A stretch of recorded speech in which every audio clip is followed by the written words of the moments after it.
Les sous-sols de la Croix-Rousse ont enfin parlé. L'origine du fameux réseau souterrain connu sous le nom d'arête de poisson ou réseau des fantasques intriguait bon nombre d'experts, mais les services archéologiques sont désormais formels. Cette succession de galeries serait directement liée à la construction d'une citadelle militaire. Visite guidée et explication, Bertrand Frachon. Alors nous sommes dans une des 32 galeries en cul-de-sac appelée arête de poisson, du fait du plan général de l'ouvrage. Donc galeries qui font une trentaine de mètres de long et qui servaient probablement à stocker des petits matériels ou des vivres. Les archéologues viennent donc de lever une part du mystère qui entourait ces souterrains en forme d'arête de poisson sous la Croix-Rousse. Selon les résultats de leur étude, il s'agissait d'un ouvrage militaire. Alors très longtemps on a cru qu'il servait soit à l'adduction d'eau, soit au drainage.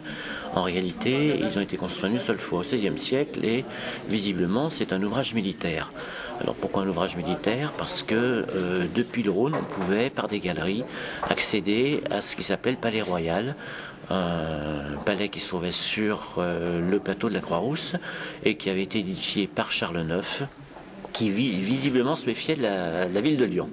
Depuis, la citadelle en question a été détruite, mais pas les souterrains dont on ne retrouve aucune trace en archives.